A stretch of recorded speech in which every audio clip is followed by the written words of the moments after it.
Orang perempuan ni memang dah biasa bercakap. Dah biasa bercakap. Kita nak tak boleh baca. Itu hiburan pada dia. Bayangkanlah Sayyidina Umar, panglima angkatan tentera yang paling garang dalam sejarah Islam. Dia pun kena bebel. Ada sekali itu sahabat pada Sayyidina Umar, dia kena bebel dengan bini. Tak daya. Memang hobi orang perempuan. Kek Umar berceramah walaupun tak ada tajuk. Dia kena bebel dengan bini. Tak daya ni. Dan kena mengadu Kek Umar ni. Sampai Kek Umar Sayyidina Umar. Lah Umar pun kena je. Tak jadi. Dia pun balik. Sayyidina Umar nampak. Wahai sahabat, kau ke mana? Nak jumpa kau. Marilah sini. Apa hal? Tak adalah. Aku nak cerita. Aku kena bebel. Lepas tu aku pun nak cerita dengan kau. Tengok kau pun kena kan. Dia kata sesungguhnya memang betul. Apa sangatlah yang orang perempuan tu cakap. Nak bandingkan apa yang dia buat. Walaupun dia banyak cakap, dia jaga makan pakai aku. Dia jaga dia layan aku. Dia jaga makan pakai anak aku. Dia bagi anak aku makan. Dia masak, dia layan anak aku time aku tak ada. Jadi apa sangatlah yang dia cakap. Betul tak orang perempuan? Ngaku dah. Nampak? Mengaku dia banyak cakap. Nampak tak? Orang perempuan ni bebel paling lama pun 4 minit kan. Dah penek kan, dia minum air, lepas tu dia sambung balik. Nampak tak? Itu memang macam tu. Jadi ada seorang lelaki tu tak tahan bini membebel. Diikat tangan bini tu, ikat kaki bini, dia heret, dibawa telaga puaka kat rambau tu, dia turun dalam tu. Bising dia tu, abang ni apa? Bising dia tu. La ilah. Dia tinggal 3 hari dengan puaka tu. 3 hari lepas tu dia datang, puaka tu keluar. Kau ambil lah bini kau, tak tahan dah. Nak tunjukkan puaka pun tak boleh settle tau. Biarlah dia bercakap, tak apa dah memang tu kerja biar dia. Ni kan. Cuma orang perempuan satu je pesan saya. Marah anak, tolong jangan pindah ke suami. Boleh tak? Boleh tak? Tengoklah. Sampai dia jawab. Dia dah biasa kena marah anak, kita pun tak tahu. Dia marah anak ke marah kita? Cuba sabar. Marah anak, boleh marah. Pergi mandi, kau pun tanpa kau goram, kau berani goram. Astagfirullahalazim. Kan biasa macam tu. Lepas tu suami sampai. Assalamualaikum. Salam. Nampak? Lembut ni. Ya bang, abang nak balik. Apa kau marah? Biasalah bang, anak kita kan. Pergi mana? Nampak dia marah lebih, nampak? Asing kan, baru botol. Ini tak, pergi mana? Kau apa? Tanpa kau dah ni. Goram tu. Assalamualaikum. Mana sekor lagi? Baru sampai. Agak-agak lah. Aduh. Apa salah dan mu sampai tu kan? Nampak tak? Iya. Itulah deh. Sabar banyak-banyak. Kemudian seterusnya apa? Selain pada dengki. Dengki ni sebab ada kisah pasal dengki. Ada seorang sahabat. Waktu tu Nabi dengan sahabat tengah duduk-duduk di Masjid Nabawi, tengah berbincang-bincang. Tiba-tiba masuk seorang lelaki daripada satu pintu. Nabi kata sesungguhnya lelaki itu adalah ahli syurga. Tak apa lagi. Hari kedua berjumpa ke tempat lain pula. Sesungguhnya lelaki ini adalah ahli syurga. Lepas itu ternampak pula, lepas beberapa hari itu jumpa pula ke tempat lain. Sesungguhnya lelaki ini adalah ahli syurga. Sahabat dah tak tahan. Apalah lebih dia ni sampai dia jadi ahli syurga. Dia pun ambil keputusan, pergi rumah orang tu. Boleh tak kami nak tumpang bermalam di rumah kau? Boleh, silakan. Orang baik. Tak adalah kerja lain, sahabat ni mengintai. Apalah kerja yang dia buat sampai dia jadi ahli syurga ni. Tengoklah. Tengok semayang macam biasa. Mengaji pun macam biasa. Tak adalah dia bangun 3-4 malam. Tak ada pula dah. Tak ada apa hal lah Macam mana dia boleh dapat jadi ahli syurga ni? Lepas 3 hari tak dapat jawapan, dia pun jumpa. Wahai tuan, kami sebenarnya nak tahu sangat apalah amalan tuan. Sampaikan tuan ni dikatakan sebagai ahli syurga oleh Nabi Muhammad sallallahu alaihi wasallam. Maka dia jawab, aku ni tak ada apa sangat yang aku buat. Cuma seingat aku, setiap kali sebelum aku tidur, aku tak terlupa untuk buat 3 perkara. Apa dia? Yang pertama, sebelum aku tidur, aku maafkan semua orang. Maafkan semua orang. Lapang dada kita, tidur pun selesa, leno. Yang kedua, sebelum aku tidur, aku tak terlupa niat. Anda kata panjang umur aku esok, aku niat aku tak nak dengki dengan semua orang. Dan yang ketiga, seandainya panjang umur aku esok, aku masih bernafas esok, aku niat nak buat baik dengan semua orang. 3 benda ni dia niat sebelum tidur. Mak, kita tengok keadaan ni kan. Keadaan ni kita kena yakin benda yang kita buat. Tahap keyakinan kita ni kepada Allah SWT, kita kena ukur balik. Masuk tahun baru ni kan kena tanya balik, adakah kita yakin dengan agama kita? Kita tahu rukun iman, percaya pada Allah, percaya pada Rasul, percaya kitab kan? Kita percaya, tapi tahap kepercayaan kita tu sampai mana? Kalau percaya, kita akan jaga hati kita. Kita akan syukur dan kita tak buat benda-benda tak sekarang ni, tak buat. Kan? Contohlah, saya bagi contoh. Kita tengok ya. Sembahyang seorang dengan sembahyang berjemaah. Sembahyang berjemaah berapa kali ganda pahala daripada sembahyang seorang? Berapa kali ganda? Nampak? Semua jawab clear, jelas, lulus. Tak ada siapa pun dalam 26 ke macam tu. Tak ada. Tak ada jawab 25 tak? Tak ada. Semua 27 sama jawab. Tapi kenapa tak ramai? Kenapa tak ramai sembahyang jemaah? Makna dia tahu tapi tak sampai ke hati dia tu. Nampak tak? Dia tahu, dia sadar umat Islam hari ini, Nabi dah beritahu, macam mana Allah Ta'ala beritahu Nabi, aku jadikan kau sebagai kekasihku. Ingat tak peristiwa Isra' dan Mi'raj? Allah Ta'ala beritahu, wahai Muhammad, maksud tu Nabi kita tunduk, dongakkanlah kepalamu dan bermohonlah. Allah Ta'ala suruh Nabi kita mohon.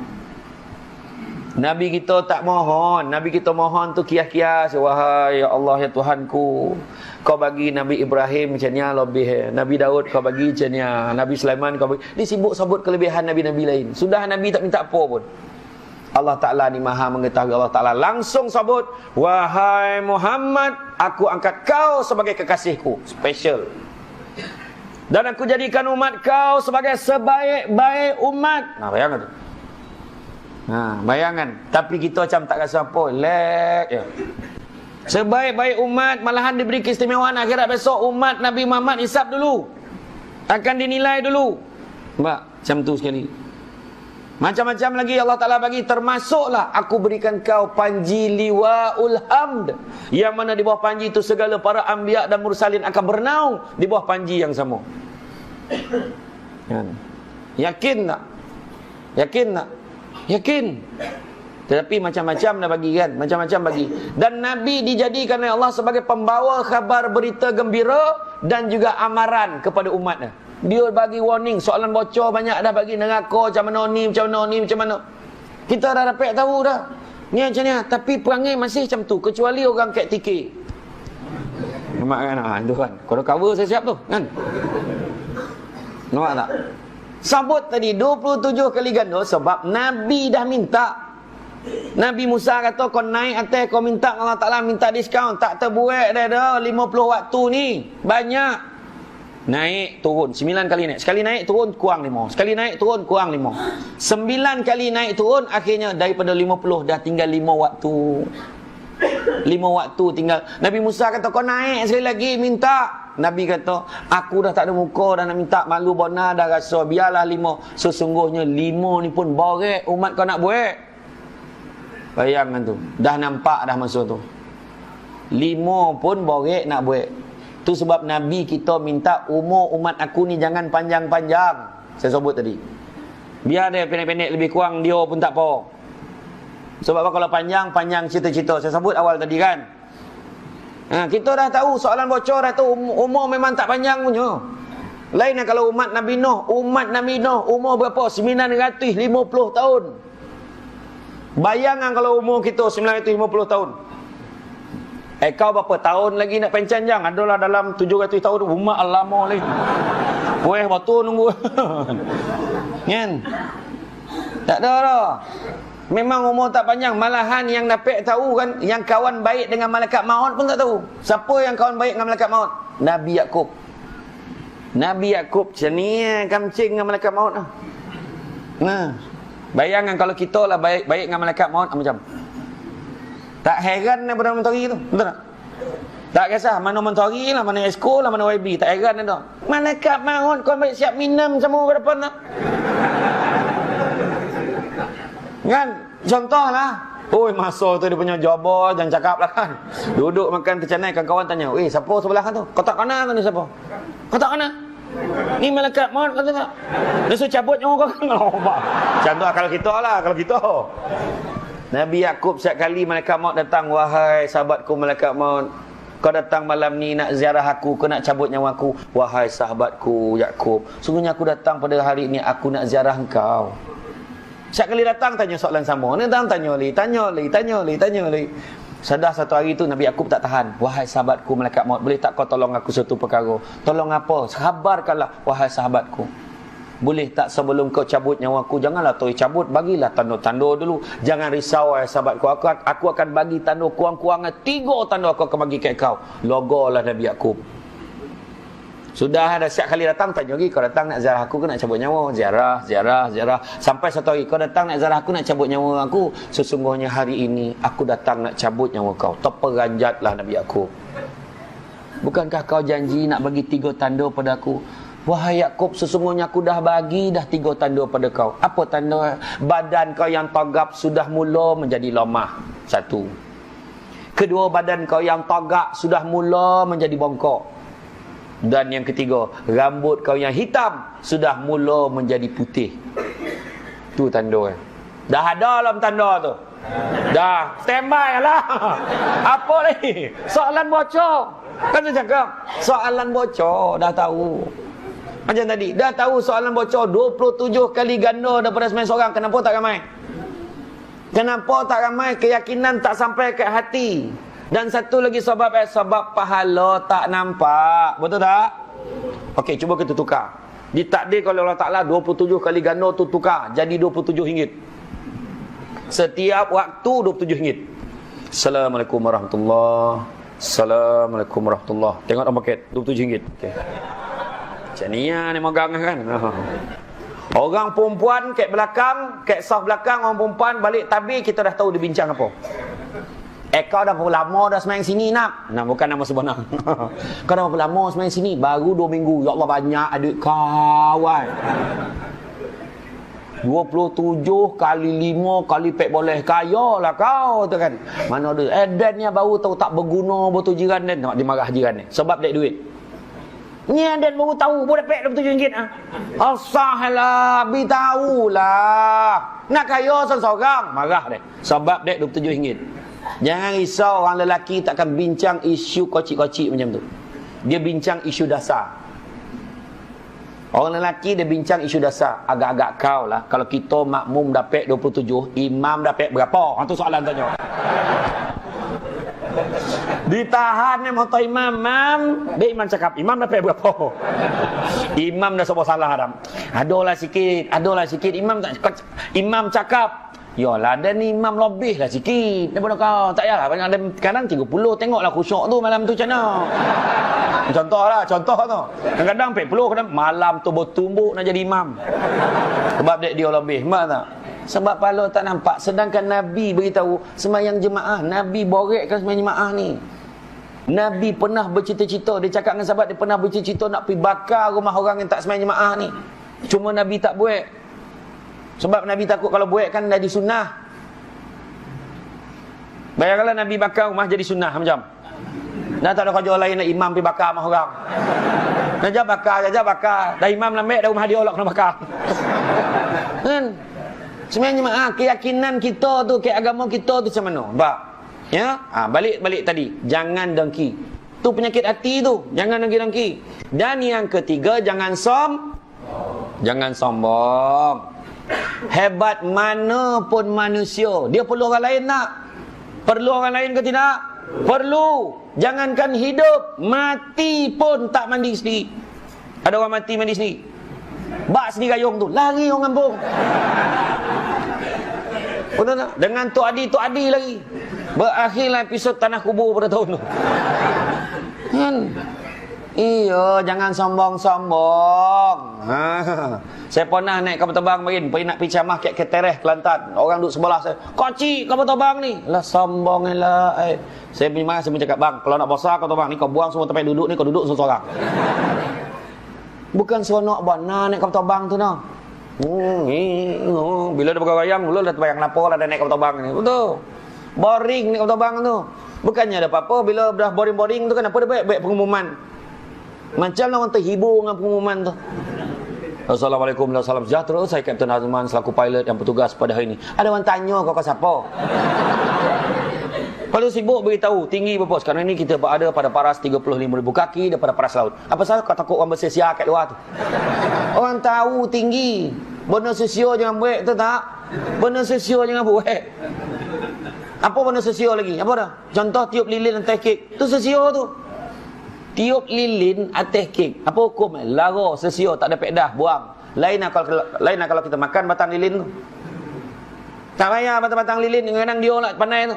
Umur 70 tahun bagi 70 batang. Lepas tiup langsung mati. Dek banyak batang lilin nak tiup. Kawan tu samput. Tak payah batang-batang lilin tu.